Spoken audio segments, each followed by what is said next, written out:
Bia Albuquerque, boa tarde. Esse assunto aí rende pano pra manga, né? Porque Rende. tem professor que reclama que o pai não participa, tem pai que acha que é só da escola essa questão do processo de educação. Agora tem pai que quer interferir no processo de educação dentro da escola, alterar o que já é feito. Enfim, são várias nuances desse assunto, né? É verdade. E agora que a gente está com os pais aí nesse deslocamento de levar filho, buscar filho, hora da gente parar e ouvir um pouquinho e pensar que eu sempre falo isso, a gente tem uma parceria entre escola e família para funcionar, não tem outra receita que não seja essa troca. E eu acho que quando a gente fala do papel dos pais, a gente tem que ir fazendo testes com os nossos filhos. E aí isso independe da idade deles, entre autonomia e responsabilidade. Então, vamos supor, você tem um filho ali de 12 anos, como eu tenho um que está no sétimo ano. O que que eu noto? Ele já consegue estudar sozinho. Então, eu deixo ele estudar sozinho. Mas ele precisa, assim, filho, ó, eu imprimi aqui o calendário de prova, o roteiro tá aqui. Então, lembra que a partir da semana que vem começam as provas. Aí ele vai, estuda sozinho. E aí, no final, algumas matérias ele me pede: Mãe, você pode tomar? Né, fazer as perguntas Pode e tal. tomar. Aí eu ainda faço provinha, eu sou mó dedicada. Eu vou lá, eu faço as provinhas para ele das matérias que são de exatas, enfim. Então eu acho que é por tentativa e erro, não tem outra opção. Quando a gente fala de crianças menores, por exemplo, eu tenho um pequenininho de 4 anos. Ó, ele já tem um deverzinho de casa. Ele faz, eu auxilio, claro, ele não sabe ler. Mas agora você vai e bota teu livrinho na mochila. Ah, olha, hoje é a aulinha de horta. Você botou seu uniforme de horta.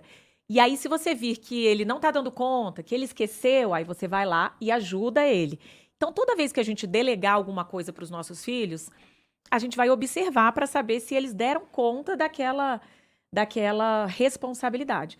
Se você vir que ele ainda está um pouco imaturo, aí você dá um passo para trás e dá um pouco mais de subsídio, de suporte, de apoio. Isso vale até quando a gente fala da parceria com a escola. Então, a escola tem, quando você está numa escola e você vai escolher. Tem muitos pais que querem dar muita autonomia para os filhos e aí depois cobram muito resultado, né? Ah, mas a única coisa que você faz na sua vida é estudar, né? Isso é o clichê clássico dos pais, assim, né? Mas muitas vezes os nossos filhos não têm maturidade para lidar com determinadas coisas e a gente precisa ajudar. Isso quer dizer que ele não tem responsabilidade? Não necessariamente. O fato é que existem perfis e perfis. Tem crianças que são mais organizadas, que dão conta mais. Outras crianças precisam de um pouco mais de estímulo, de suporte. Outras precisam de um pouco mais de cobrança. Então é isso, a gente primeiro conhecer os nossos filhos e ter uma parceria com a escola.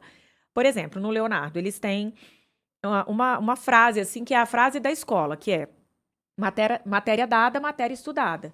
Para que, hoje a gente teve uma matéria nova de ciências. Então chega em casa, dá uma lida nos registros, dá uma olhada no que teve de novo, para que quando você tiver uma prova daqui um mês, por exemplo, você não fique no escuro, né? Apesar de ter sido dado em sala de aula e tudo Cara, eu mais. morro de medo disso, Bia. Eu juro por Deus, não sei se quem tem filho pequeno também que não passou por isso.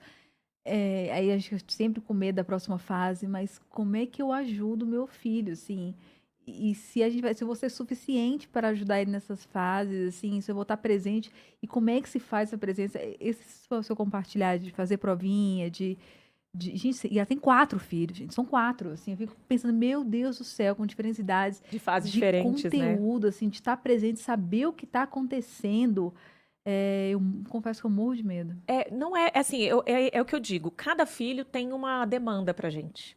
Né? Então, assim, a minha filha mais velha, ela sempre foi muito Independente, independente. né, você falou. Então, eu estudei com ela sempre até ali o sexto ano. Sentava, falava, ó, amanhã é prova de ciências, então vamos estudar. Então, eu sabia tudo dos biomas, do que era réptil, o que era tudo. E aí acabava estudando com ela. Hoje ela tem 100% de autonomia, tá no segundo ano do ensino médio. Mas eu dou uma lembrada, né? Que a gente vê no aplicativo da escola, ó, filha, amanhã, mas ela tem muita responsabilidade. O de 12 anos também é muito responsável, mas eu preciso, ó, lembra, tem uma lista de matemática aqui para fazer. Lembra que tem que levar aquela caixa, aquela maquete que a gente fez tal dia. Então, a gente vai ter que medir de acordo com cada Personalidade. personalidade. A Maitê, por exemplo, tem 6, fez 6 no final de semana. ela abre a mochila, faz o dever, ela não está aprendendo a ler, está no primeiro ano, pede, mãe, olha aí, por favor, no aplicativo. Eu olho, ela vai, pega a paginazinha dela, faz, guarda o material e pronto. Então é isso, a gente identificar qual é o perfil e estimular o que tem de lacuna. Então, se você tem um filho que é muito dependente, por exemplo, que ainda inseguro, estimular, porque quando a gente dá autonomia para os nossos filhos, eles adquirem autoconfiança quando eles conseguem. Tem coisa melhor do que você estar tentando fazer uma coisa há muito tempo e daí você consegue. Você fala, caraca, eu consegui. Então é isso. E quando a gente dá essa autonomia para as crianças e elas conseguem, elas ficam autoconfiantes. Então elas vão ter um rendimento melhor, elas vão conseguir. Porque tanta criança chega numa prova, até a gente mesmo, e aí a gente tá nervoso, dá um branco e você vai super mal na prova, mesmo sabendo todo aquele conteúdo. Ou a gente que é jornalista, você entra ao vivo ali, você tá tão nervoso que dá um branco, todo aquele assunto que você domina, você não conseguiu falar. Então, a autoconfiança parte também da gente. Quando a gente delega para os nossos filhos, a gente fala assim para eles de maneira subliminar. Eu acredito que você pode fazer isso. Eu confio em você, mas se der errado, eu tô aqui.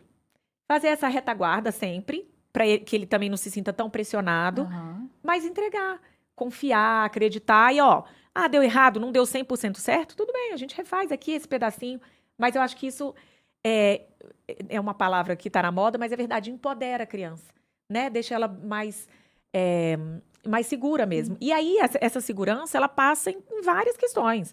Não só na questão acadêmica. Uma criança que vai bem na escola, que está acompanhando, ela fica mais segura como pessoa, nas relações dela. E aí, quando você escolhe uma escola que também ela mistura a cobrança e a pressão natural da vida e, né, das exigências com o apoio, porque é isso que eu falo. Não adianta a gente cobrar tudo dos nossos filhos e não dar o apoio que a gente tem a obrigação de dar, tanto nós pais quanto a escola. Então, qual é o papel da escola? O professor está sempre disponível para tirar uma dúvida, ou em sala de aula você chegar e falar, não, mas eu já falei isso 5 vezes. Se você nota que o aluno está com alguma dificuldade, é o que eu sempre digo para as crianças. Tá com dificuldade, a gente paga a aula particular, faz tudo. Mas se você nota que a criança tá ali de malandragem, né, principalmente adolescente, não estudou, deixou para véspera, aí a gente tem que dar a consequência.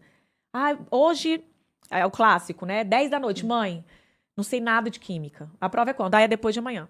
Eu sinto muito, agora você vai ter que dar seu jeito.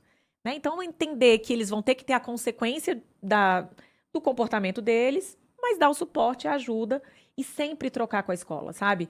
Ir até a escola e falar, tô sentindo que ele tá com uma dificuldade em A, em B, o que a gente pode fazer junto? Vocês têm algum suporte, algum reforço? Eu acho que essa troca também é sempre muito importante. Linda, Mas vai dar certo, você vai conseguir, vai estudar para a Ai, prova. João e Augusto vão estar, 100%. valeu, Bia. Até semana que vem, Babi. Até. Tchau, gente.